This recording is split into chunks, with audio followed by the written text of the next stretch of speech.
जब से वो विदेश से लौटा था उसने नज़र भरकर किंजल को नहीं देखा था। उसकी नज़रें प्यासी की प्यासी ही थीं। कितना बेचैन था वो उसकी एक झलक दिल में उतारने के लिए। लेकिन किंजल थी कि उसके सामने ही नहीं आना चाहती थी। और अब तो झुंझलाहट के मारे आहान का बुरा हाल था। आखिर ये लड़की खुद को समझती क्या है। रात को शहर से काफ़ी लेट हवेली पहुंचा था। सब लोग खाना खाकर अपने अपने कमरों में जा चुके थे। पता नहीं क्यों आहान को एक छोटी सी उम्मीद थी कि शायद किंजल उसका इंतजार कर रही हो। उसके इंतजार में उसने खुद भी खाना न खाया हो। ये सोचते ही आहान के होंठों पर एक प्यारी सी मुस्कान फैल गई थी। वो बड़ी खुशी और उम्मीद में झूमता हुआ गाड़ी ड्राइव करके हवेली तक पहुंचा था। हालांकि वो चाहता तो रास्ते में ही कुछ खा सकता था, लेकिन भूख को बर्दाश्त करते हुए वो घर पहुंचा, इसी इरादे के साथ कि आज वो किंजल के साथ रात का डिनर करेगा। लेकिन उसे क्या पता था कि उसके सपने अधूरे के अधूरे रहने वाले थे। ये एक तरफा इश्क की आग थी जो उसके सीने में धड़क रही थी। शायद किंजल उसके लिए कुछ भी महसूस नहीं करती थी, लेकिन वो अपने सपने के साथ अंदर दाखिल हुआ। गहरी खामोशी ने उसका स्वागत किया था। हॉल की बड़ी लाइट जलाता हुआ उसने इधर उधर नजर डाली, लेकिन सोफे खाली पड़े थे। किचन की लाइट भी बंद थी। उसने एक नज़र किंजल के रूम की तरफ डाली। किंजल के रूम की लाइट भी बंद थी और दरवाज़ा अंदर से बंद था, यानी वो सो चुकी थी। क्या उसे मेरी बिल्कुल भी परवाह नहीं? हालांकि उसे अच्छी तरह पता है कि आज मैं देर से लौटने वाला था। सारे नौकर भी सर्वेंट क्वार्टर में जा चुके होंगे, तो क्या वो मुझे खाना देने के लिए जाग नहीं सकती थी? उसके अंदर एक सन्नाटा सा उतरने लगा। लेकिन कहीं ना कहीं उसे किंजल पर गुस्सा भी आया। वो जो भूख से बेहाल आया था, उसने खाना खाने का इरादा छोड़ दिया, क्योंकि अब भूख मर चुकी थी। चुपचाप कमरे में जाकर फ्रेश होने के बाद वो बेड पर लेट गया। लेकिन नींद किस कमबख्त को आनी थी। कितनी ही देर तक वो करवटें बदलता रहा। किंजल का नाजुक वजूद ख्यालों में घूमता रहा। वो उसकी सिर्फ एक नज़र की मेहरबानी चाहता था, और किंजल उस पर एक नज़र डालना गवारा नहीं करती थी। पता नहीं वो उससे इतना दूर क्यों भागती थी। उसे आज तक समझ नहीं आया। वो जितना उसके करीब होने की कोशिश करता, उतना ही वो उससे दूर भागती थी। उसे याद आया वो समय जब उसने किंजल के बगैर लंदन में गुजारा था। पूरे 12 साल वो लंदन में गुजार कर आया था। जब 16 साल का था तब हिंदुस्तान से लंदन चला गया था, और अब 28 साल का होकर हिंदुस्तान वापस आया था। उसे याद है उसके दोस्त उसका कितना मजाक उड़ाते थे। यार आहान, मुझे तो विश्वास नहीं होता कि अब तक तू किसी लड़की के करीब नहीं गया। तू इंसान है या कोई ब्रह्मचारी? हमें देख, हम भी तो मर्द हैं ना। हमें भी अपने पार्टनर की ज़रूरत महसूस होती है। क्या तुझे तेरे जज्बात परेशान नहीं करते? उनकी ऐसी बातें सुनकर वो अपने दोस्तों को झिड़क देता। मेरे सारे जज्बात, मेरी सारी मोहब्बत सिर्फ और सिर्फ एक लड़की के लिए है। अगर मैं उसके अलावा किसी और के बारे में सोचूं तो ये तो मोहब्बत में धोखाधड़ी होगी। इस बात से बेखबर वो किंजल की मोहब्बत का दम भरता कि किंजल ने तो उसे एक बार भी याद नहीं किया था। उसी की याद दिल में बसाए उसने पूरे साल लंदन में काटे थे, और जब लंदन से हिंदुस्तान आया तो एक नज़र किंजल को देखते ही जैसे अंदर तक तर हो गया था। अब तो उसे लंदन से आए हुए भी 15 दिन हो चुके थे, और इन 15 दिनों में 15 मिनट की झलक भी उसने किंजल की नहीं देखी थी। सोचते हुए वो कब सो गया उसे पता ही नहीं चला। आसमान पर सुबह ने हल्की सी रोशनी तानी हुई थी।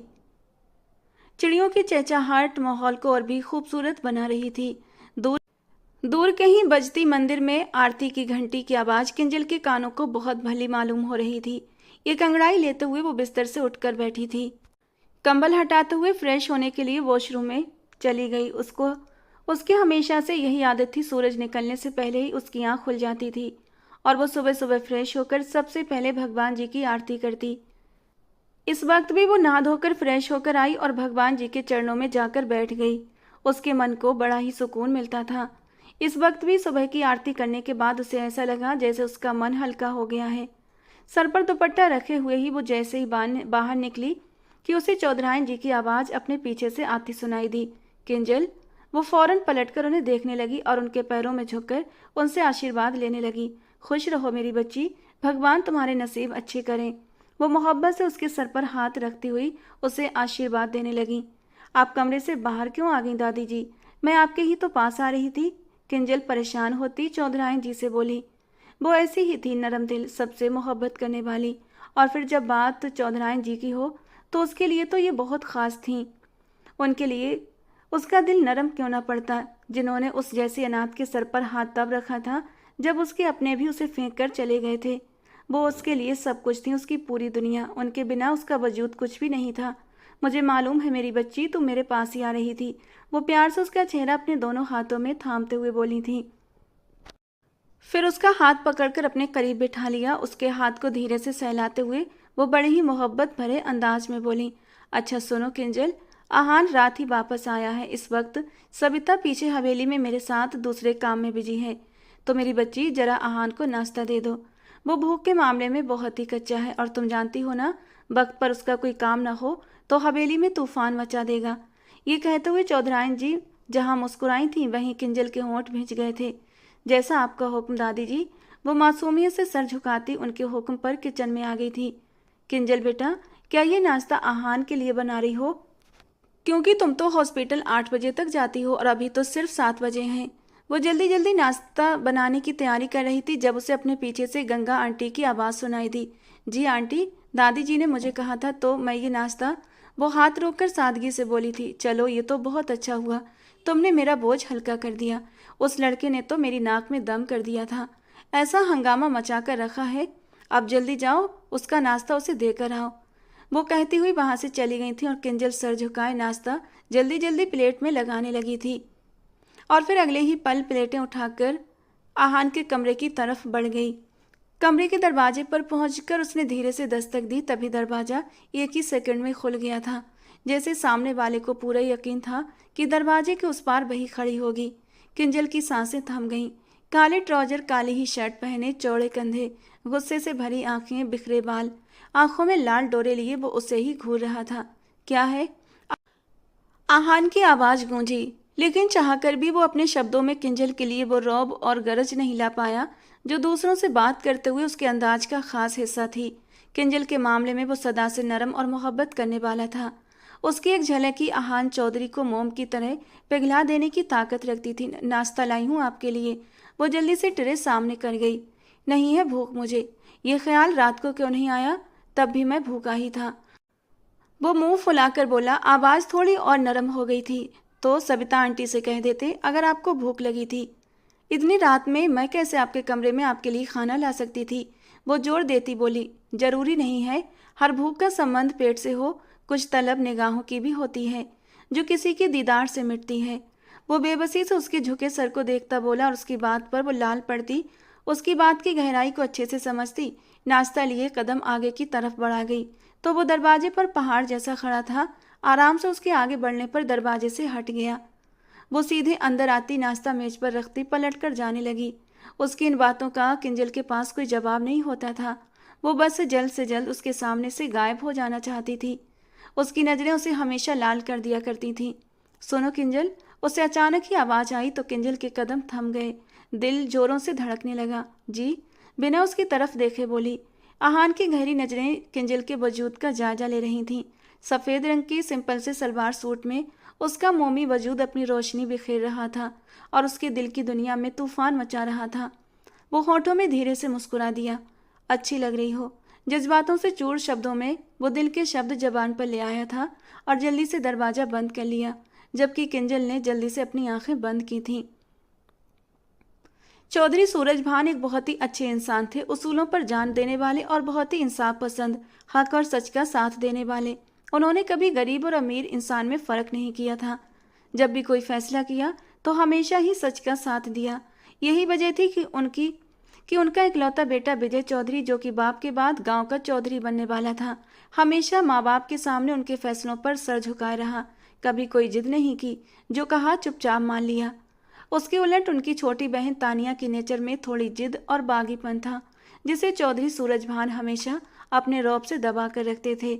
लेकिन किसे पता था कि एक रात वो चुपके से सबको छोड़कर चले जाएंगे। अचानक हुई इस मौत से चौधराइन जी तो जैसे गुमसुम हो गई थीं। 2 बच्चों का साथ, भरी जवानी और जिंदगी का ये लंबा सफ़र, ये बड़ी जिम्मेदारियां उनके लिए बड़ा कठिन समय था। लेकिन अपने बच्चों के लिए उन्होंने हिम्मत और हौसले से काम लिया।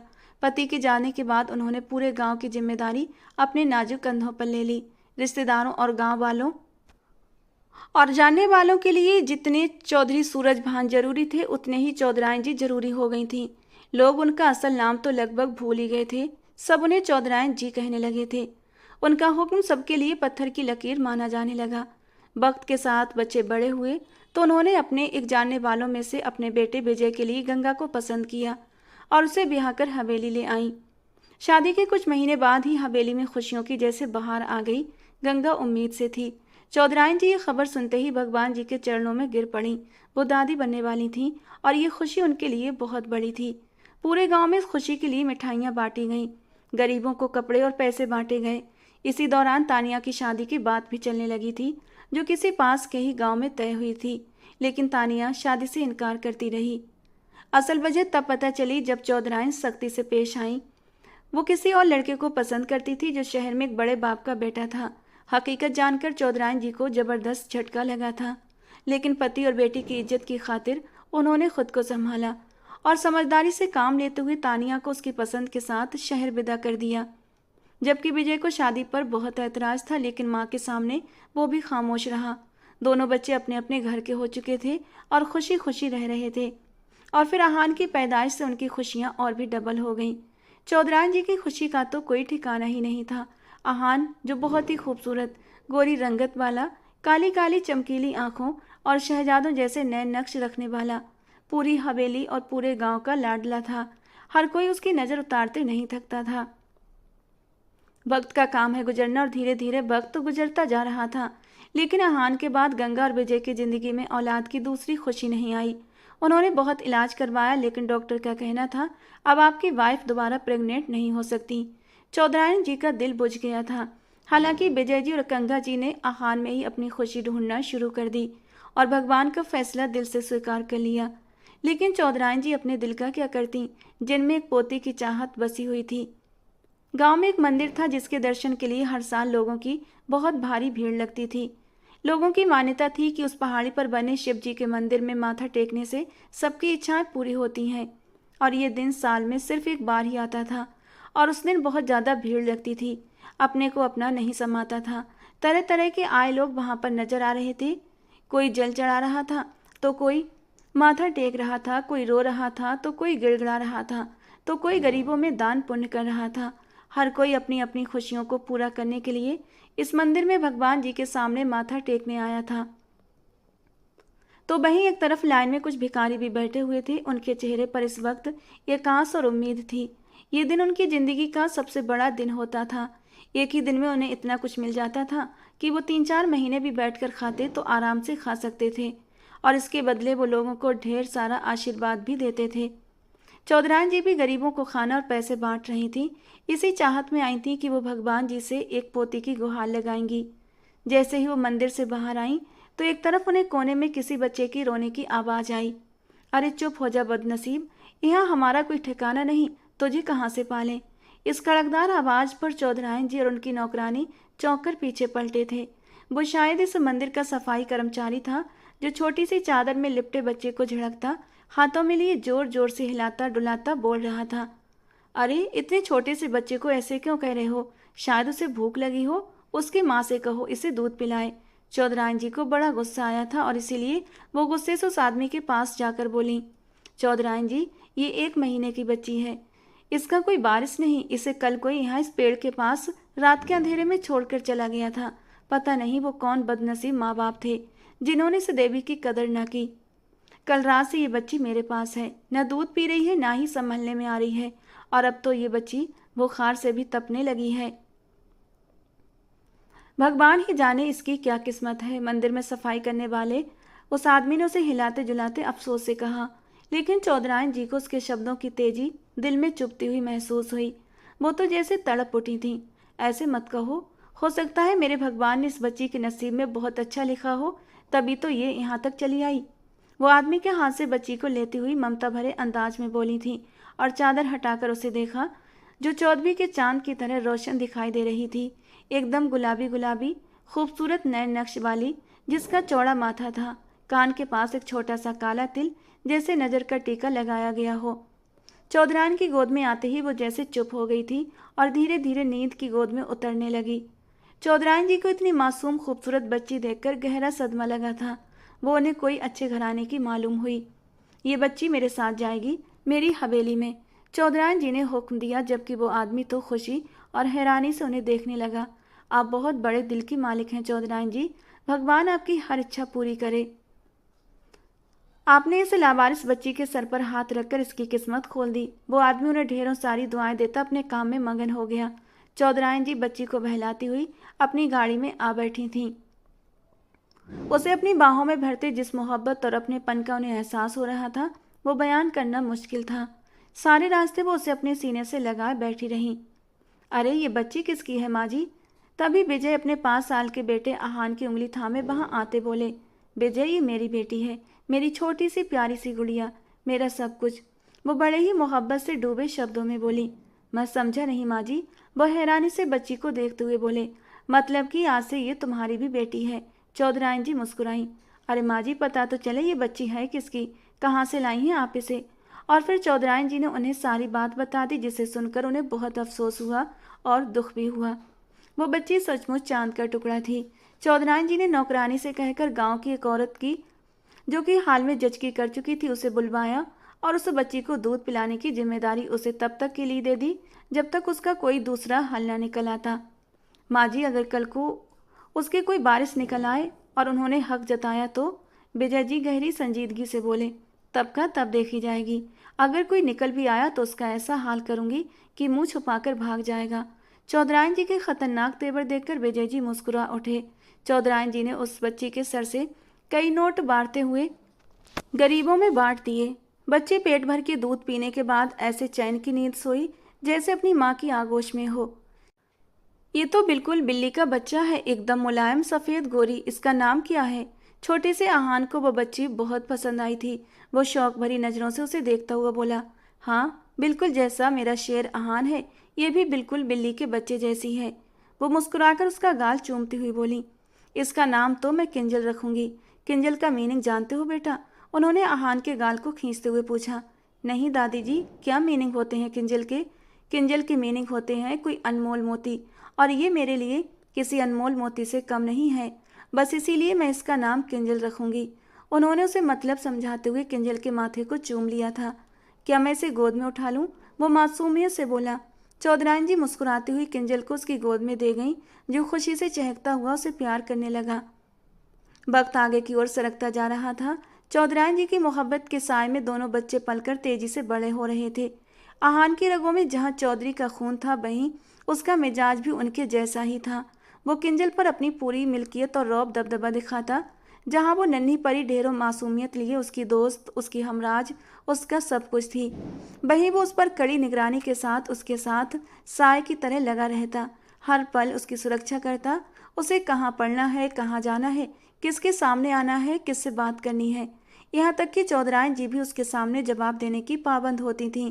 किंजल के मामले में वो धीरे धीरे इतना सेंसिटिव हो जाएगा, किसी को अंदाजा नहीं था।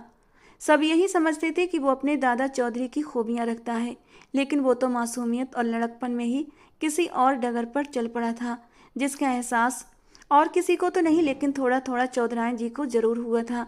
वो दोनों हंसते खेलते एक दूसरे के बहुत नज़दीक आते, एक दूसरे के आदी होते जा रहे थे, और जो चौधराइन जी को बहुत कुछ खटकने पर मजबूर करने लगा था। किंजल तो चलो मासूम कम उम्र अभी भी बच्ची थी, लेकिन आहान तो जवानी की दहलीज पर कदम रखने जा रहा था। अब वो 16 साल का हो चुका था, जबकि किंजल 11 साल की। उन्हें अब इसके लिए सीरियसली कुछ सोचना पड़ा, और उसके लिए उन्होंने एक फैसला किया कि वो आहान को पढ़ाई के लिए लंदन भेजेंगी, क्योंकि फ्यूचर में बहुत सख्त जिम्मेदारियां आहान को ही निभानी थी। और इसीलिए एक शाम उन्होंने बहुत खामोशी से अपने फैसले के बारे में सबको बता दिया। किसी को एतराज नहीं था, लेकिन आहान बहुत ही खामोशी से उठकर अपने कमरे में चला गया। वो समझ गई कि उसे किंजल से दूर जाने का गम है। जाहिर है बचपन से दोनों का बहुत गहरा रिश्ता रहा था। अब ऐसे में अचानक से अलग हो जाना, ये गम कोई कम तो नहीं था। लेकिन उनके फैसले के सामने वो चुप होता सर झुका गया। 10-12 साल जब पराए देश में गुजार कर आएगा ना, तो सब भूल जाएगा। वक्त के साथ दिमाग पर बचपन की यादें भी मिट जाएंगी। वो एक मैच्योर मर्द की तरह निखर कर मजबूत और ताकतवर बनकर एक नए रूप में सबके सामने उजागर होगा। फिर सब ठीक हो जाएगा। खुद को तसल्ली देती वो संजीदगी से सोच रही थी। लेकिन अचानक विजय जी के हादसे से होने वाली मौत की खबर सुनकर तो जैसे हवेली पर एक कयामत टूटी थी। जवानी में पति की मौत और अब बुढ़ापे में जवान बेटे की मौत का सदमा उन्हें जीते जी मार गया। आहान को सीने से लगाए वो दहाड़े मार मार कर रोई थी कि सबकी आंखों में आंसू आ गए। अब वही उनका सब कुछ था, उनकी जिंदगी की कुल जमा पूंजी। वो उनकी उम्र भर की कमाई था जिसे वो किसी भी हाल में अब बिखरता नहीं देख सकती थी। जिंदगी एक बार फिर उन्हें एक भारी जिम्मेदारी सौंप गई थी जिन्हें खुशी या फिर गम जैसे भी हो निभाना था। और उन्हें जिम्मेदारियों को निभाते निभाते कितना वक्त गुजर गया ये कोई चौधराइन जी से जाकर पूछता। बच्चे बड़े होकर अब अपनी अपनी जिम्मेदारियां समझने लगे थे। सालों बाद आहान जब वापस हिंदुस्तान लौटा तो उसे देखकर चौधराइन जी हैरान रह गईं। 6 फीट से निकलता कद, बेहद खूबसूरत कसरती मजबूत बदन, चमकती काली आंखें जिसे देखकर हवेली की ही नहीं गांव की हर औरत, हर लड़की, यहाँ तक कि मर्दों ने भी दांतों तले उंगलियां दबा ली थीं। चौधराइन तो उसकी नज़र उतारती उसकी बलाएं लेती नहीं थक रही थीं, जबकि गंगा जी भी अपने शानदार से बेटे पर नज़र नहीं टिका रही थीं कि कहीं उन्हें उसकी ही नज़र न लग जाए। लेकिन उसकी खूबसूरत आंखें कई सालों के बाद भी हवेली आकर किसी को ढूंढ रही थीं। वो बेताबी से यहाँ वहाँ किसी को तलाश करने की कोशिश कर रहा था। क्या बात है मेरे लाल, किसे ढूंढ रहे हो? चौधराइन जी उसके बिखरे घने बाल समेटते हुए बोली। किंजल नजर नहीं आ रही दादी जी, क्या उसे मेरे आने का नहीं पता था? वो शब्दों में गहरी संजीदगी और सख्ती लिए पूछने लगा, जबकि चौधराइन जी उसके मुंह से किंजल का नाम सुनकर एक पल के लिए पत्थर रह गई थीं। फिर वो जबरदस्ती खुद को संभालती धीरे से बोली, बताया था ना, अब वो एक बहुत अच्छी डॉक्टर बन गई है। गांव के सरकारी अस्पताल में जाती है, वहाँ गांव के तमाम लोगों का फ्री में इलाज करती है। अभी भी वहीं है, बस थोड़ी ही देर में आती होगी। उनके बताने पर वो थोड़ा रिलैक्स होता दिखाई दे रहा था, लेकिन अगले ही पल खड़ा हुआ और बोला, मैं खुद उससे मिलकर आता हूँ। उसकी जल्दबाजी को देखकर चौधराइन जी तो हक्का बक्का रह गई। इसका मतलब वो इतने साल गुजरने के बाद भी अब तक वहीं खड़ा था, उसी राह का मुसाफिर बनकर। उसकी राह तकते तकते तभी किंजल मुस्कुराती हुई अंदर दाखिल हुई। कांच से बड़ी बड़ी आंखें और उन बड़ी बड़ी आंखों पर झुकी घनेरी पलकें, गुलाबी रंग, खड़ी नाक, लंबे सुनहरे बाल, नाजुक वजूद, सबसे बढ़कर उसकी सादगी और मासूमियत। आहान तो पलकें झपकाए बिना उसे देखता रह गया। सालों दूर रहने के बाद भी वो एक पल को, उसकी याद को, उसके वजूद को भुला नहीं पाया था। किंजल को सामने देखकर उसका दिल जोरों से धड़कने लगा था।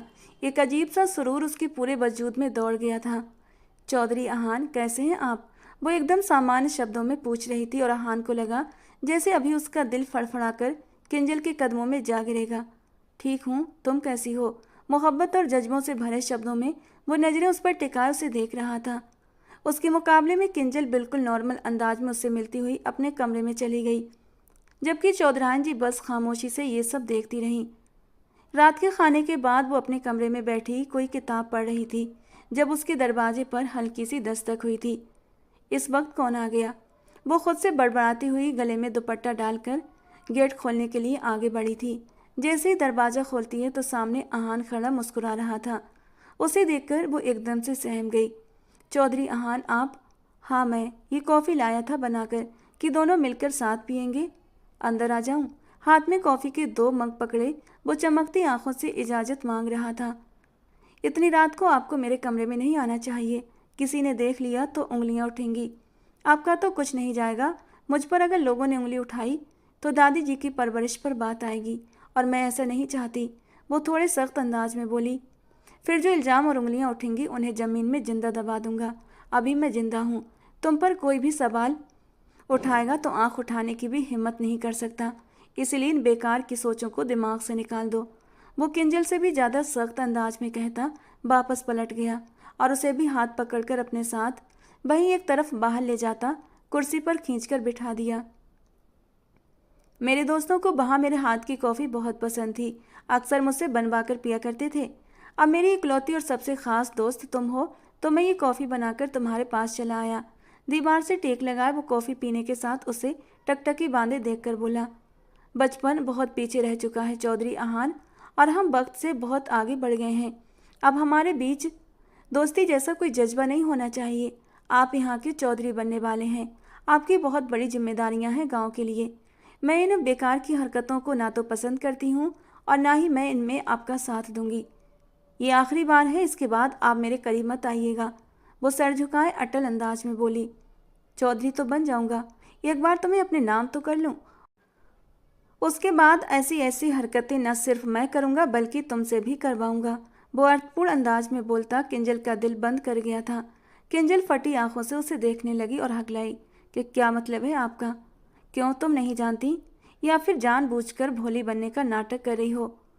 दादी जी सब समझती हैं और इसीलिए उन्होंने मुझे तुमसे दूर कर दिया कि शायद 7 समंदर दूर भेजकर वो मेरे दिल से तुम्हारी मोहब्बत निकाल देंगी।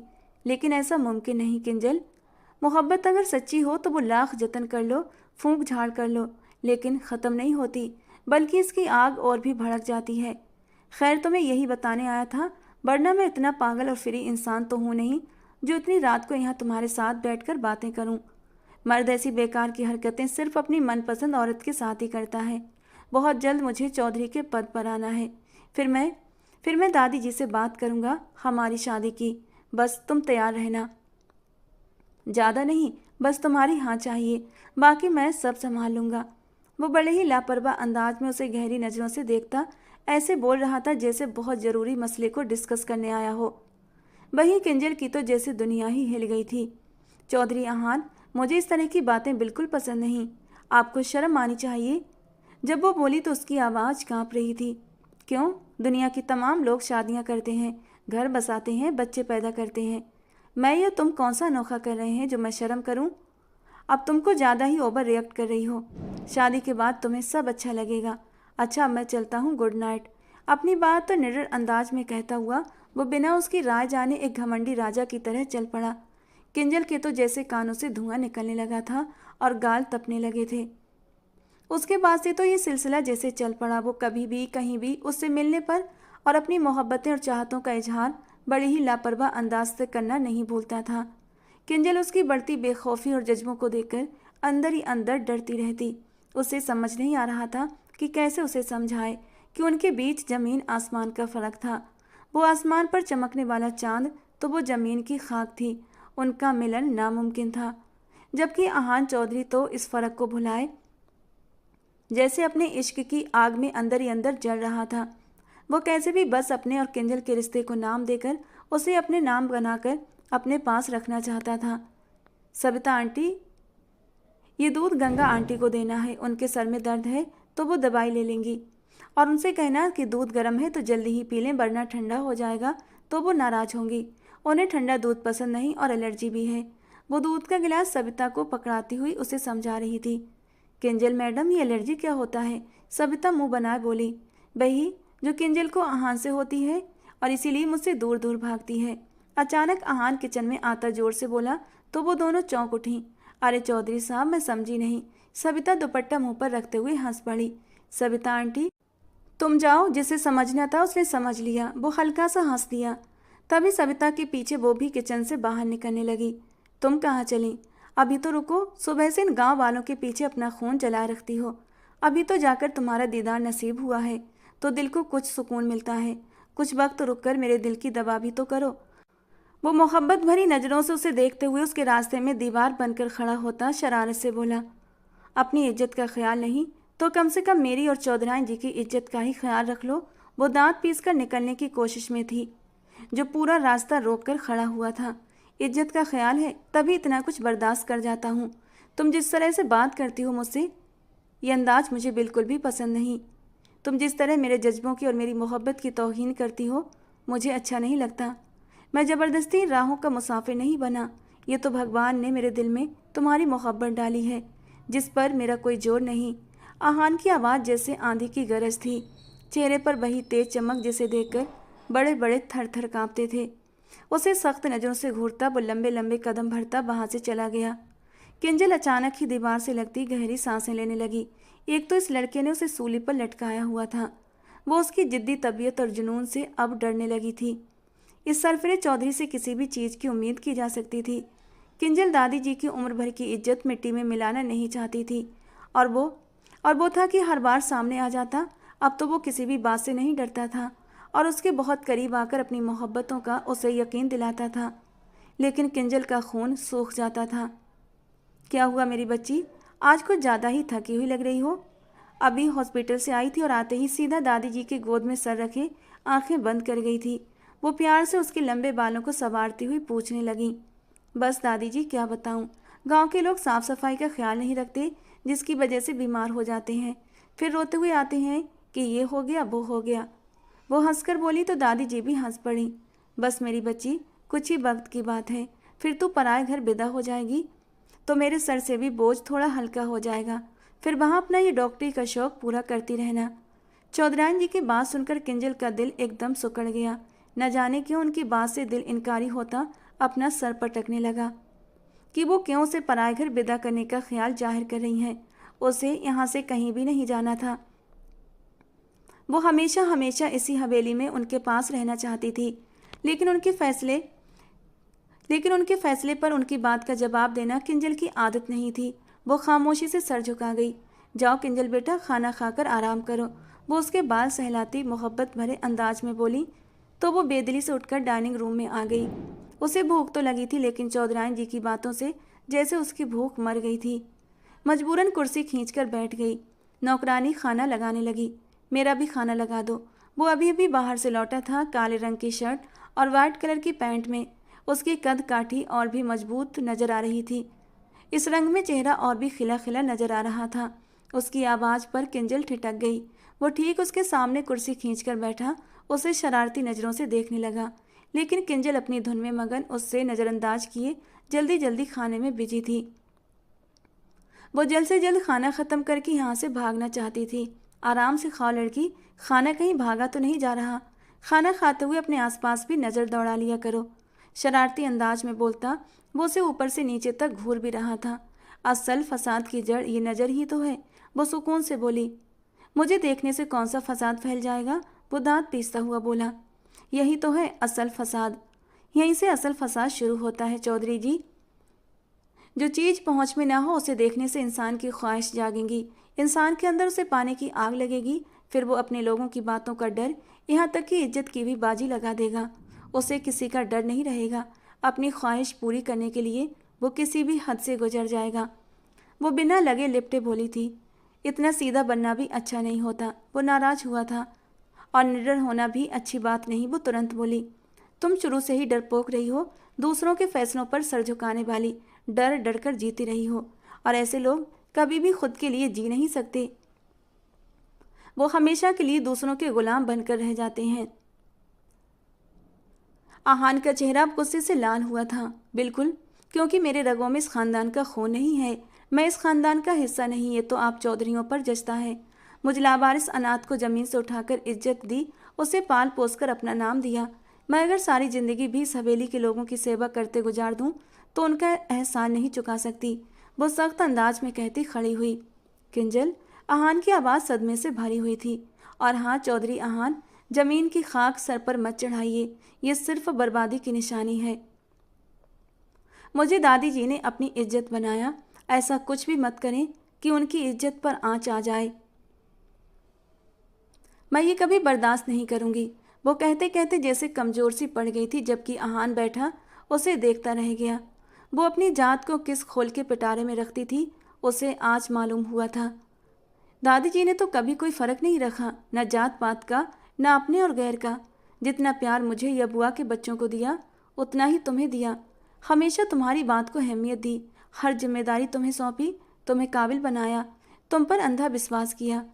फिर भी तुमने ऊंच नीच की दीवारें खुद से उठाकर खड़ी कर रखी हैं। तुम्हारे कहने के अनुसार उन्होंने तुम्हें ज़मीन से उठाकर आसमान पर बिठाया, लेकिन तुम्हारी सोच आज भी ज़मीन पर ही टिकी हुई है। आहान ने भी उसे आज खरी खरी सुनाई थी। चौधरी आहान, हकीकत कभी बदल नहीं सकती। मैं कौन हूँ, क्या हूँ, भला मुझसे बेहतर ये कौन जान सकता है। सारा गांव जानता है कि चौधराइन जी ने मेरे ऊपर क्या एहसान किए हैं। मैं अपनी जात से उनके लिए कोई परेशानी खड़ी नहीं करना चाहती। ये कहती हुई वो रुकी नहीं, वहाँ से चली गई। जबकि आहान ने टेबल पर जोर से मुक्का मारा। कैसी हो, यहाँ अकेली क्यों बैठी हो? वहाँ तो सब लोग हॉल में बैठे हैं। आज तानिया शहर से आई हुई थी और हमेशा की तरह तानिया की ननद सीमा का बेटा शोभित भी उनके साथ आया हुआ था। उसे शोभित एक आंख भी नहीं भाता था। बेवजह उसके करीब होने की कोशिश करता रहता। जब भी शोभित तानिया बुआ के साथ आता, किंजल कहीं इधर उधर छुप जाया करती थी। अब भी वो बालकनी में खड़ी थी कि पीछे से कोई आया और बोला, और उसके बोलने पर किंजल ने एकदम पलट कर देखा था। आप यहाँ क्यों आए हैं? माथे पर बल लिए वो गुस्से से बोली, अरे आप इतना गुस्से में क्यों हैं? मैंने तो कुछ भी गलत नहीं कहा। वो रास्ते में आता हुआ एक अजीब मुस्कुराहट होठों पर सजाकर बोला। किंजल का खून जल उठा। प्लीज शोभित, मेरे रास्ते से हटो, वो दांत पीसते हुए बोली। तभी आहान की भारी और गंभीर आवाज ने उसे चौंका दिया। शोभित, तुम यहाँ क्या कर रहे हो? शोभित को किंजल के साथ खड़ा देखकर आहान ने कड़े शब्दों में कहा। दिल तो कर रहा था कि उसे सख्ती से सबक सिखा दे, पर उसने खुद को रोका। शोभित भी घबराकर बोला, बस यूं ही किंजल से बात कर रहा था, कुछ और नहीं। हमेशा जब भी वो यहाँ आता था तो किंजल से बात करने में उससे कोई डर नहीं होता था, पर आज आहान के आ जाने से ऐसा लगा मानो उसकी चोरी पकड़ी गई हो। किंजल गुस्से से उसे घूरती हुई वहां से चली गई।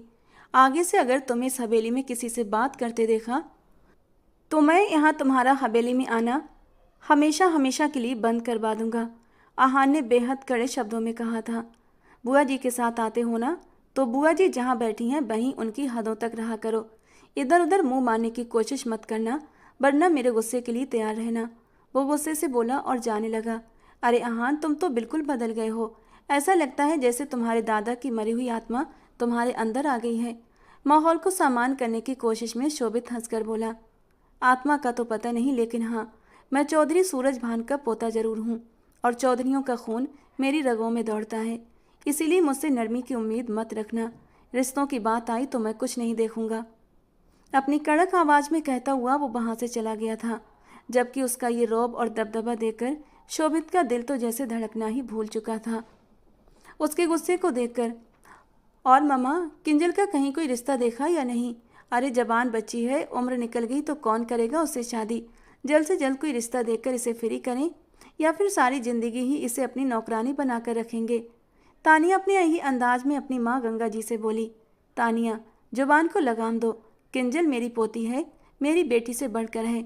उसे मैंने पाला है, रातों को उठकर गोद में सुलाया है। कितनी बार समझाऊं कि उससे मेरा रिश्ता क्या है, और तुम्हें उसके फ्यूचर की फिक्र करने की बिल्कुल भी जरूरत नहीं। गंगा जी से पहले ही चौधराइन जी कड़क शब्दों में बोली थीं। तो उनकी बात पर तानिया एकदम खामोश हो गई। इसका मतलब दादी जी कि हवेली जायदाद और जागीर का बंटवारा हुआ तो वो भी हमारे हिस्से में बराबरी करेगी, उसे भी हिस्सा मिलेगा? तानिया हैरान होकर बोली। इस हवेली की हकदार अभी मैं खुद हूँ। रही बात इस गांव की चौधरी बनने की, तो उसका हक आहान का है, जो बहुत जल्द उसे मिलेगा। जब भी बंटवारा होगा सबको उनका हक बराबर मिलेगा। मैं पूरी पंचायत में बैठकर ये फैसला करूंगी, तुम्हें उसकी फिक्र करने की कोई ज़रूरत नहीं, चौधराइन जी ने दृढ़ स्वर में कहा, और फिर वहां से चली गईं। जबकि तानिया वहीं बैठी नागिन की तरह बल खाने लगी। ऐसे कैसे कोई लावारिस लड़की हमारे बराबर हिस्सा पा सकती है? वो मन ही मन गुस्से से बड़बड़ाई। इसका कुछ तो इंतजाम करना ही होगा। सुनो सबिता आंटी, ये किंजल कहीं नजर नहीं आ रही? अरे वो तो सुबह से हॉस्पिटल गई है, उसकी तबीयत तो ठीक है ना? सबिता जी के बताने पर आहान थोड़ा परेशान हुआ। किसी से खुलकर पूछ नहीं सकता था, इसलिए किचन में आकर उसने सबिता जी से पूछा, जो वहां अब बर्तन धो रही थीं। अरे चौधरी साहब, किंजल बच्ची की तो कल रात से ही तबीयत बहुत ज़्यादा ख़राब है, बुखार में बुरी तरह तप रही थी। चौधराइन जी तो सारी रात उसके पास बैठकर गुजारी है। अभी भी अपने कमरे में आराम कर रही है। सबिता आंटी दुख भरे स्वर में बोली और फिर काम में लग गई। लेकिन आहान के दिल में बेचैनी घर कर गई। उसे चैन नहीं मिला तो उसके कदम खुद ब खुद किंजल के कमरे की ओर बढ़ने लगे। कमरे के सामने खड़े होकर उसने एक गहरी सांस ली और धीरे से दरवाजा खोला।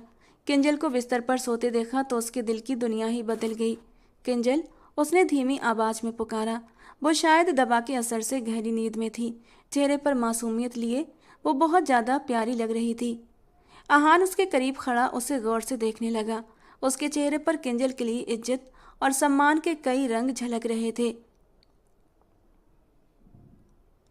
किंजल, काश तुम्हें पैदा करने वाली माँ आज तुम्हें देख पाती तो तुम्हारे इस मासूम और खूबसूरत चेहरे को थामकर दिन रात तुम्हें चूमती और खुद पर गर्व करती, उसने बेहद धीमे स्वर में कहा, और उसका हाथ धीरे से किंजल के सिर पर जा टिका। किंजल गहरी नींद में भी इस स्पर्श से चौंक कर उठ बैठी। चौधरी अहान आप? उसने हैरानी से देखा। कैसी तबीयत है तुम्हारी? मुझे सविता आंटी ने बताया तो रहा नहीं गया, इसीलिए तुम्हें देखने चला आया। अहान ने बेहद चिंतित नज़रों से उसके बुखार से लाल होते चेहरे को देखा। आप मेरे कमरे में? सदमे से किंजल की आवाज़ नहीं निकल रही थी, जैसे आवाज़ गले में अटक गई थी। आपको ऐसे यहाँ नहीं आना चाहिए था। बुखार से लाल आंखों में नींद की झिलमिलाहट लिए वो बोली। हर वक्त बेकार के डर मत पालो किंजल, कभी किसी के एहसास और जज्बातों को भी समझने की कोशिश करो। किंजल की फिक्र में डूबा अहान गुस्से से बोला। मेरे सिर पर बदनामी खड़ी हो जाएगी और मैं कुछ न कहूँ। वो उठने की कोशिश करने लगी, लेकिन अचानक चक्कर आने से गिरने लगी। तभी अहान के मजबूत बाजुओं ने उसे संभाल लिया। अब मैं तुम्हारे लिए बदनामी का कारण भी बन गया? वो सब्र से गहरी सांस खींचकर बोला। जहाँ कोई मजबूत रिश्ता नहीं होता वहाँ बदनामी ही जन्म लेती है। मेरा और आपका कोई रिश्ता नहीं है। वो उसका हाथ झटक कर बोली। हाँ तो तुम एक बार कहो, मैं सारी दुनिया के खिलाफ होकर तुम्हें अपना बना लूँगा। मुझे किसी का डर नहीं किंजल, बस तुम्हारे खोने का हौसला नहीं है मेरे अंदर। उसकी आंखों में कई सपने तैर रहे थे। वो उम्मीद भरी नज़रों से उसे देख रहा था, जैसे अब खुद पर कोई काबू ना हो। किंजल दर्द से उसे देखने लगी। एक आसमान पर उसे चौधराइन जी ने बिठाया था और दूसरे आसमान पर चौधरी अहान उसे बिठा रहा था। जो लड़की पहले उसकी ओर देखना भी एक गुनाह समझती थी, आज बिना पलक झपकाए उसे देखे जा रही थी। वो पूरी मोहब्बत में डूबा उसकी एक नज़र की मेहरबानी का इंतजार कर रहा था। उसके अंग अंग से किंजल की मोहब्बत की खुशबू उठ रही थी।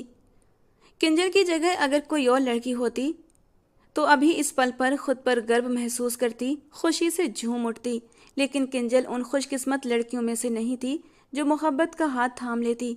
अगर वो ऐसा करती तो सबसे पहले चौधराइन जी के भरोसे और अपने चरित्र के गुरूर को तोड़ देती, और वो ऐसा कभी नहीं कर सकती थी।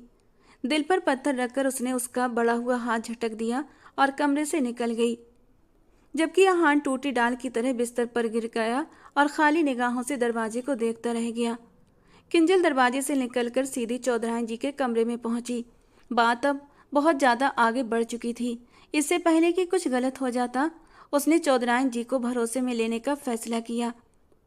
वो अब इस मोहब्बत और दर्द की जंग में खुद को पिसता हुआ नहीं देखना चाहती थी। चौधराइन जी इस वक्त आराम के लिए लेटी हुई थी। उसे कमरे में आता देखकर उन्होंने इशारे से उसे अपने पास बुलाया और खुद उठकर बैठ गईं और उसका सिर अपनी गोद में रख लिया।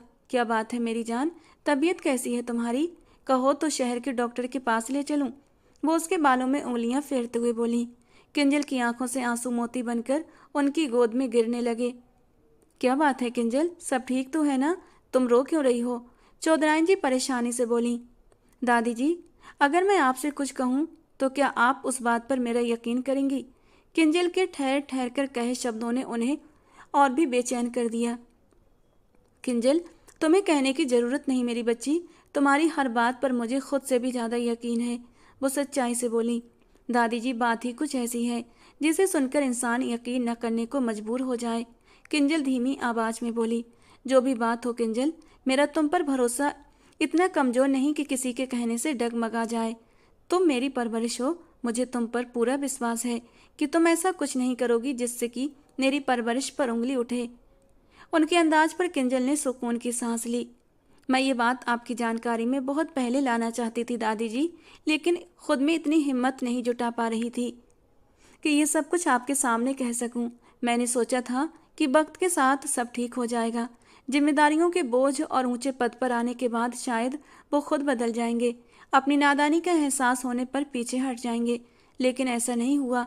वो पहले से और भी ज़्यादा ताकतवर और जिद्दी हो गए हैं। मैं अब उनकी जिद और बगावत पर खामोश रहकर उनका हौसला नहीं बढ़ा सकती। आपने मुझ पर भरोसा किया, मैं आपकी इज्जत और आपकी अमानत हूँ। इससे पहले कि आपकी इज्जत या अमानत पर कोई उंगली उठाए, आप प्लीज़ मुझे यहाँ से दूर भेज दीजिए, इस हवेली से बहुत दूर, जहाँ मुझे कोई ढूंढ ना सके, इससे पहले कि इस हवेली के लोग खुद ही मुझे धक्के मार कर निकाल दें। ये कहते हुए वो फूट फूट कर रो पड़ी थी, जबकि चौधराइन जी तो हक्का बक्का उसे देखती रह गई कि किसकी बात कर रही हो। उनका दिल तेजी से धड़कने लगा। चौधरी अहान। किंजल के जवाब ने उनके शक पर जैसे मोहर लगा दी। वो स्तब्ध रह गईं, जैसे समय थम गया हो। मतलब इतने सालों दूर रहने के बाद भी वो इश्क की राहों पर खड़ा है। उन्होंने भारी आवाज में कहा, किंजल, तुमने ये सब मुझे पहले क्यों नहीं बताया? उनकी आवाज़ किसी गहरे कुएं से आती हुई लगी। दादी जी, पहले ऐसी नौबत नहीं आई थी। किंजल एकदम से हिचकी लेते हुए बोली। नौबत?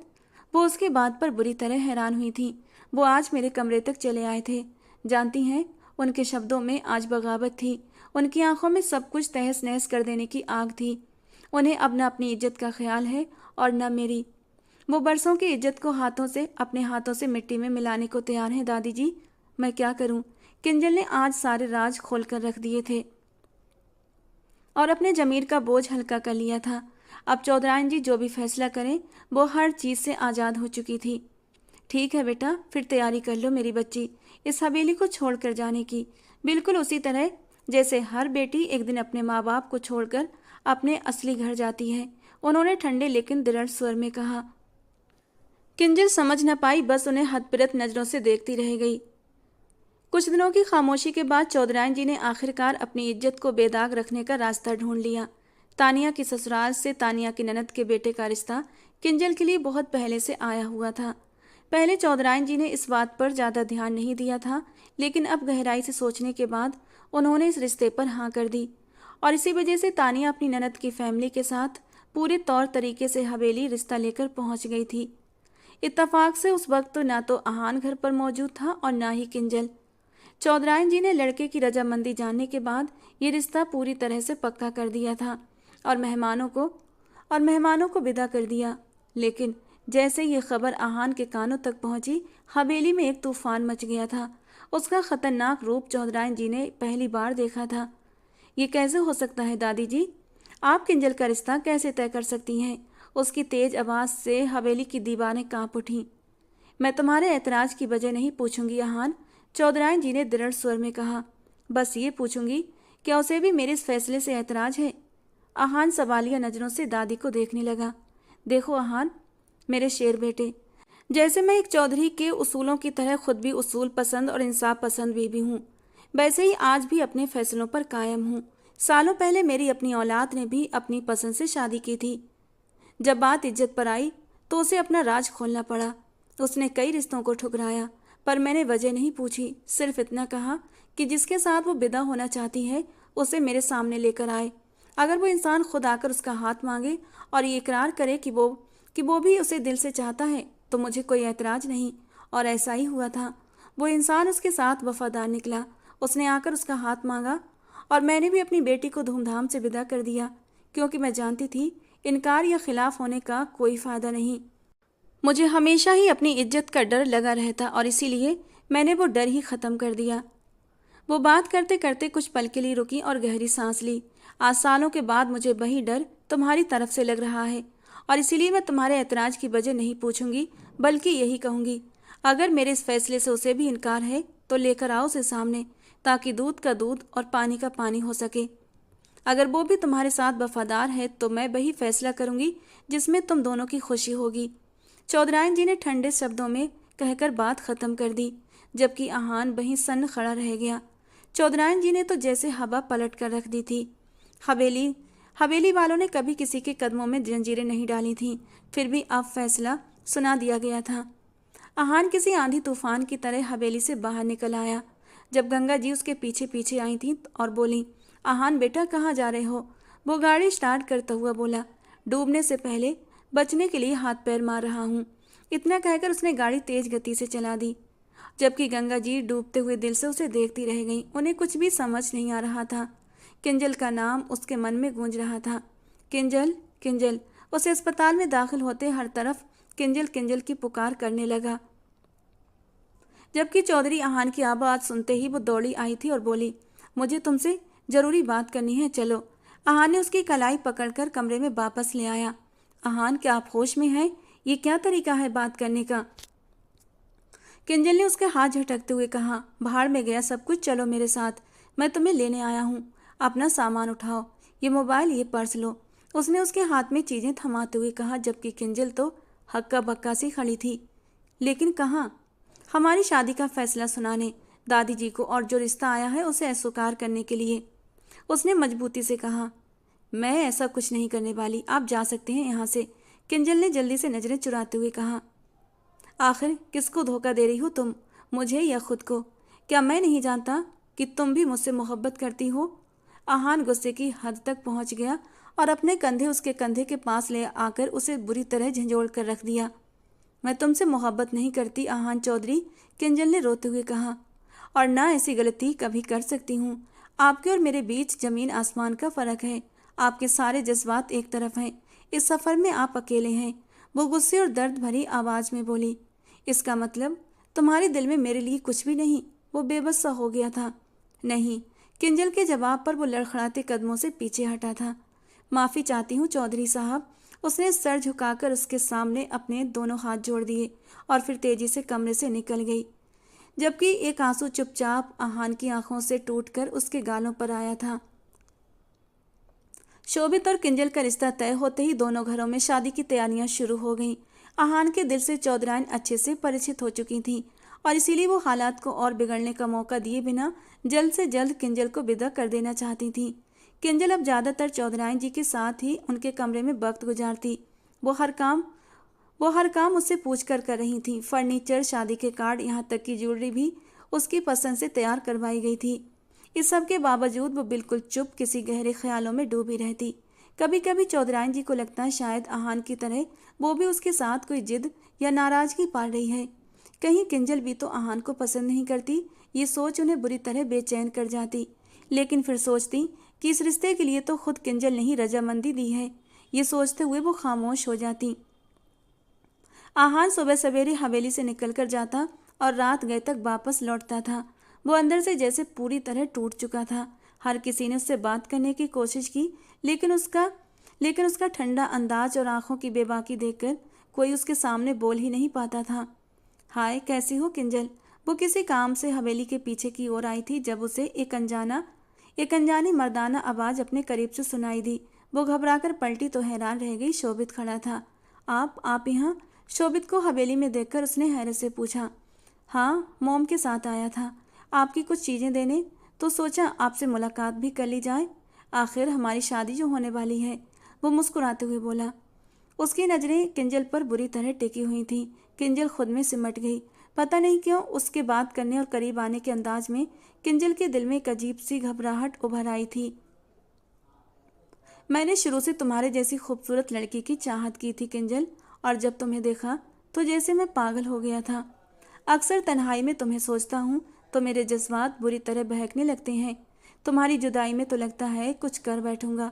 उसके एक एक शब्द से बेअदबी झलक रही थी। ये कैसी बातें कर रहे हैं आप?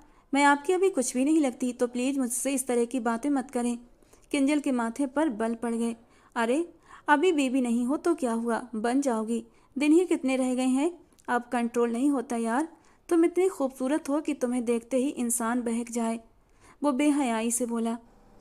मैं तो ये सोचकर खुद को संभाल नहीं पा रहा कि शादी की पहली रात मेरा क्या हाल होगा जब मैं तुम्हें। उसकी बात पूरी भी नहीं हुई थी कि किंजल ने हाथ उठाकर उसे खामोश करा दिया। वो कुछ और भी कहना चाहती थी मगर खुद को रोक गई। किंजल का चेहरा गुस्से और शर्म से लाल होने लगा था। मैं चलती हूँ, लगता है दादी जी मुझे आवाज़ दे रही हैं। बहाना बनाती हुई वो तेजी से उसके पास से गुजरकर हवेली के अंदर चली गई। अंदर उसकी होने वाली सास सीमा जी, तानिया बुआ, चौधराइन जी और गंगा जी बैठी हुई थीं। वे सब उसकी शादी के जेवरात और कपड़े फैला फैला कर देख रही थीं। किंजल को देखकर चौधराइन जी ने उसे पुकारा। बेटा किंजल, इधर आओ। तुम्हारी सास चाहती हैं कि ये तुम्हें शहर लेकर जाएं और तुम्हारी पसंद से शादी का जोड़ा दिलवाएं। तुम क्या चाहती हो बेटा? किंजल उनकी बात सुनकर कुछ पल खामोश रही, लेकिन ससुराल वालों के सामने वो सामान्य अंदाज में बोली, जैसा आप लोगों को ठीक लगे। ये कहती हुई वो अपने कमरे में चली गई। सीमा जी ने पहली बार ऐसी लड़की देखी थी जो अपनी शादी के वक्त इतनी उदास नजर आ रही थी। क्या किंजल खुश नहीं है? सीमा जी ने पूछा। चौधराइन जी ने गहरी सांस लेकर कहा, अरे नहीं, बच्ची शुरू से ही ऐसी खामोश और संजीदा है। किंजल की इजाजत के बिना तो हमने एक जोड़ा तक नहीं खरीदा, फिर उसकी जिंदगी का इतना बड़ा फैसला हम उसकी इजाजत के बगैर कैसे कर सकते हैं? सीमा जी उनकी बात पर पहलू बदल कर रह गईं। हाँ रुको बेटा, राजू से कहो गाड़ी निकाले, किंजल और मुझे शहर जाना है। वो तेजी से बाहर निकल रहा था जब चौधरायन जी की आवाज़ सुनाई दी। राजू नहीं है, कहीं गया है और बाकी के नौकर भी जमीनों पर हैं। वो भारी ठंडी आवाज़ में बोला। उसकी बिखरी और टूटी फूटी हालत देखकर उसकी टूटी और बिखरी हुई हालत ये गवाही दे रही थी कि वो किस कदर अंदर से टूट चुका है। चौधरायन जी का दिल जैसे किसी ने मुट्ठी में जकड़ लिया। लेकिन जाना जरूरी है आहान, क्या तुम हमें शहर लेकर चलोगे? तानिया हमारा इंतजार कर रही है। वो बोली तो आहान उन्हें मना न कर सका। गाड़ी स्टार्ट करते हुए आहान की प्यासी निगाहें अचानक ही बैक मिरर पर गईं, जहां वो नजरें झुकाए बैठी थी। दिल जैसे एक बार फिर से उसे देखकर टूटने लगा था। उन्हें देखकर तानिया और सीमा जी बहुत खुश हो गईं क्योंकि वो पहली बार अपनी ससुराल आई थी। माँ जी बहुत अच्छा किया, आप भी आ गईं। तानिया माँ को देखते हुए बोली। आहान भी आया है, बाहर गाड़ी में इंतजार कर रहा है। तुम लोग बताओ कहाँ जाना है ड्रेस लेने? चौधरायन जी सांस लेने के लिए कुछ देर के लिए वहीं सोफे पर बैठ गई थीं। अरे आहान, वो कैसे आ गया? वो तो जब से गांव का सरदार बना है, यकीन मानो हाथ ही नहीं आता ये लड़का। तानिया हंसती हुई बोली और फिर सब मिलकर खरीदारी के लिए निकल गए। वो लोग अभी गाड़ी से उतर रहे थे और किंजल भी गाड़ी से उतर रही थी कि तभी किंजल को अपने कान में आहान की सरगोशी सुनाई दी। सोचा नहीं था किंजल कि वक्त के साथ अपने ही इतना बदल जाएंगे। जिन पर मान होता है वो मान यकीन सब तोड़ जाते हैं।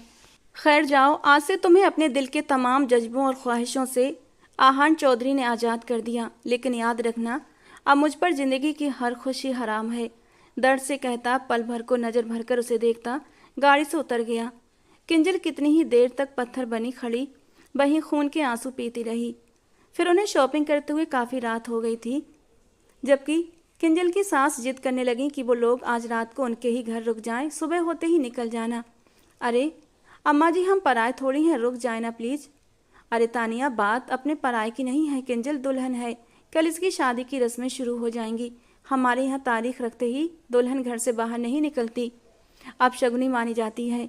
ये तो तुम्हारी जिद थी इसलिए किंजल आ गई, वरना मैं इसे कभी न लाती। चौधरायन संजीदगी से बोली। अरे माँ जी, वो जमाने गए जब ऐसी बातें मानी जाती थीं। अब तो दूल्हा दुल्हन शादी से पहले ही एक दूसरे से मिलते जुलते हैं।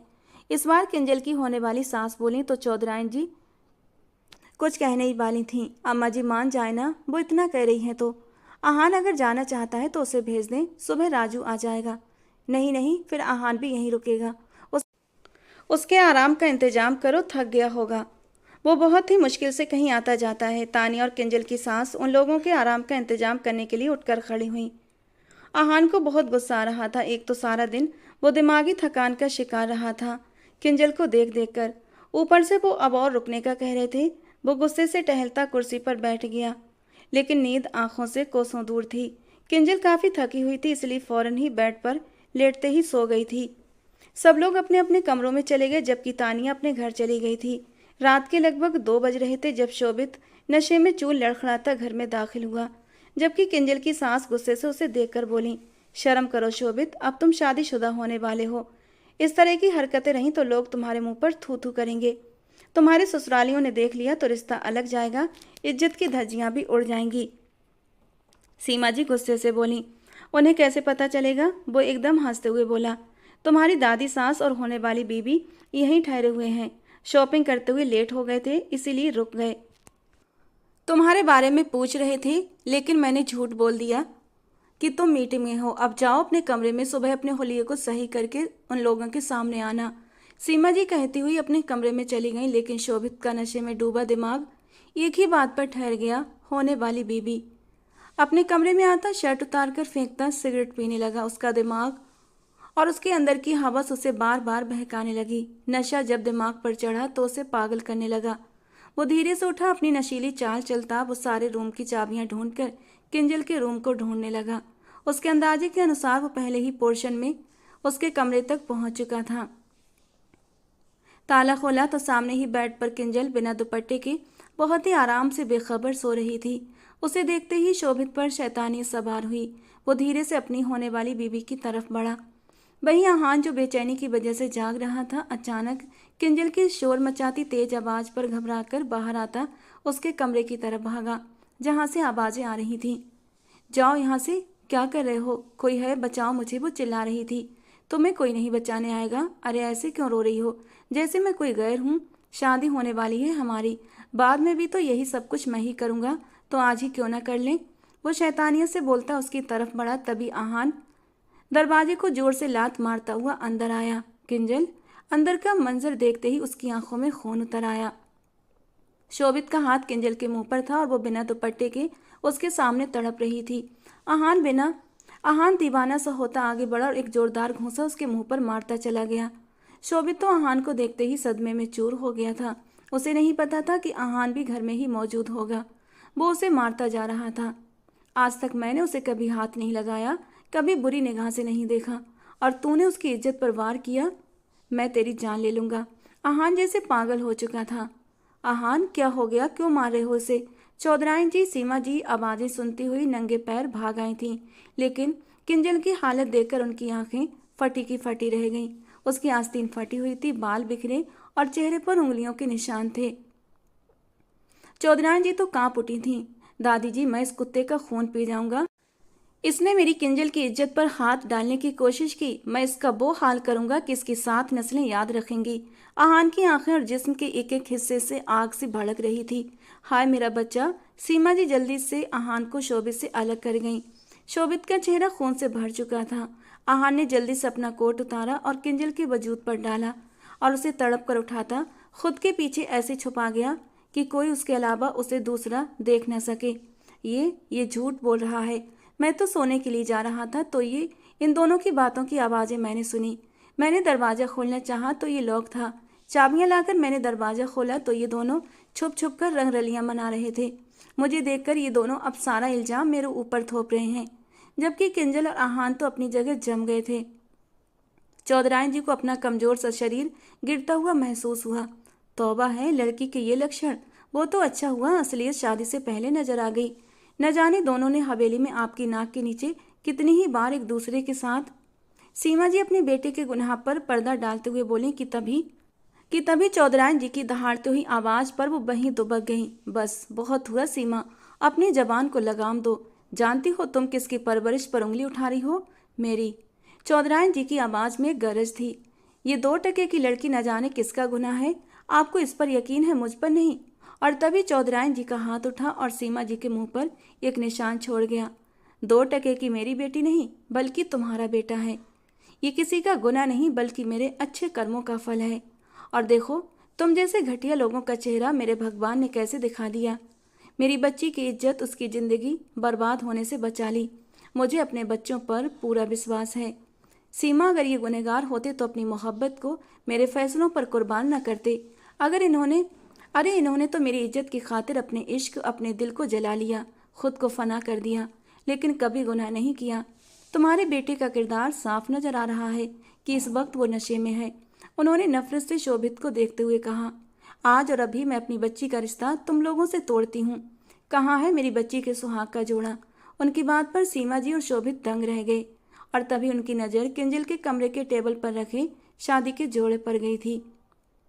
वो आगे बढ़ी और जोड़ा हाथ में उठाए हुक्म सुनाती हुई बोली, आहान, 50,000 का है ये जोड़ा। तुम अभी इनके मुंह पर इससे ज्यादा रकम मारो। मेरी बच्ची का पहला शगुन है ये, इसके सुहाग का जोड़ा, इसे छोड़कर नहीं जा सकती। ये जोड़ा वो अपनी शादी के दिन ही पहनेगी। आहान ने चौंक कर दादी को देखा, फिर जेब से एक गड्डी निकाल कर किंजल के सर से घुमाता हुआ उन माँ बेटे के मुंह पर मार दी। सीमा जी मुंह खोले बोली, शादी? हाँ शादी, इन्हीं की शादी जो एक दूसरे के लिए बने हैं, जिनका रोशन किरदार बहुत मजबूत है। वही मेरा आहान जो गांव का चौधरी होकर भी मोहब्बत के दरबार में भिखारी बनकर अपनी मोहब्बत की भीख मांगता रहा। लेकिन मेरी मासूम बच्ची ने कभी अपनी हद लांघने की कोशिश नहीं की। और फिर उस रात वापस आते ही उन्होंने दोनों की शादी बड़ी ही सादगी से करवा दी। किंजल तो दादी जी के सीने से लगती फूट फूट कर रो पड़ी थी। ये देखकर सबकी आंखें भीग गईं। आहान, जिसके चेहरे की मुस्कुराहट ही जैसे गुम हो गई थी, आज उसके चेहरे की हंसी देखकर सबके चेहरे खिल उठे थे। दुल्हन बनी, ऊपर से नीचे तक सजी, आज वो बहुत हसीन लग रही थी। उसके कमरे में पूरे हक से बैठी उसका इंतजार करते, जैसे उसे इस पल अपनी किस्मत पर यकीन नहीं आ रहा था। उसके भगवान ने कितनी खूबसूरती से उसे उसकी मोहब्बत दे दी थी, जिसका नाम लबों पर लाते हुए भी वो डरती थी। उसकी तड़प, उसकी तड़प याद करते किंजल के पसीने छूटने लगे। आज न जाने वो किस तरह उसके साथ पेश आएगा। आगे के पलों का सोच कर ही उसे डर लग रहा था। तभी कोई दरवाजा खोलकर धीरे से उसकी तरफ बढ़ने लगा। किंजल का सर शर्म से और झुक गया।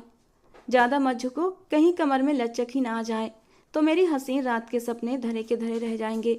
वो शरारत से कहते उसकी गोद में सर रख गया। ऐसे कि किंजल आहान पर झुकी हुई थी। दोनों की निगाहें मिली तो किंजल का दिल धड़कने लगा।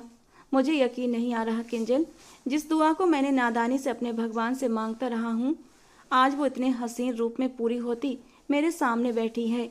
आंखों में कई हसीन जज्बे लिए वो उसके मेहंदी से रचे हाथों को अपने होठों से लगाता हुआ बोला, यकीन तो मुझे भी नहीं आ रहा चौधरी आहान कि जिसे मैं रातों को उठ उठकर अपने भगवान से मांगा करती थी, वो मेरा जीवन साथी, मेरा रक्षक बनकर मुझे यूं मिल जाएगा। मैं सारी जिंदगी अपने भगवान का जितना धन्यवाद करूं उतना कम है। भीगी आंखों से वो बहुत प्यार से अपनी मोहब्बत का इजहार कर गई थी। तो वहीं आहान करंट खाकर उछल पड़ा और जल्दी से उठकर बैठता उसे हैरान नजरों से देखने लगा। इसका मतलब तुम भी मुझसे मोहब्बत करती थी? मैं इस सफर में अकेले नहीं था, मतलब तुमने भी मुझे दुआओं में मांगा था। आहान का दिल तो आज खुशी से झूम रहा था। किंजल हल्का सा हंसकर सर हिला गई तो वो शॉक्ड होकर उसे अपनी तरफ खींचता सीने से लगा गया। हमेशा तुमने मेरी मोहब्बत को झुठलाया, लेकिन आज कहाँ भागोगी? आज मेरी शिद्दतों को रास्ता मिला है, आज फरार की कोई गुंजाइश नहीं। उसकी खुमार में डूबी आवाज पर किंजल धीरे से आगे बढ़ती हुई खुद ही उसके हवाले खुद को कर देती है। आहान उसके लाल होठों पर झुकता अपने नशीले होंठ रखकर जैसे सब कुछ भूल गया। उसकी तड़प, उसका जुनून पल भर में किंजल के होश ठिकाने लगा गया। आहान की बढ़ती शिद्दतों ने पल में उसकी सांसें फुला दी। वो गहरी सांसें लेती अभी संभली भी नहीं थी कि आहान के होठों ने गर्दन और फिर जिस्म के हर नाजुक हिस्से पर तेजी से अपना स्पर्श बिखेरना शुरू कर दिया। ऊपर से उसके हाथों की हरकतें भी उसे किसी दूसरी ही दुनिया में पहुंचा रही थीं। किंजल का तो शर्म से बुरा हाल था। वो इतना रोमांटिक होगा किंजल को अंदाजा नहीं था। धीरे धीरे गुजरती रात उनके मिलन पर मुस्कुरा रही थी। तो दोस्तों, आज की हमारी ये कहानी आपको कैसी लगी कमेंट बॉक्स में जरूर बताना। पसंद आई हो तो प्लीज़ लाइक करना। रोज एक नई और रोमांटिक कहानी के लिए हमारे चैनल के साथ जुड़े रहें। मिलते हैं दोस्तों अगली किसी नई कहानी के साथ।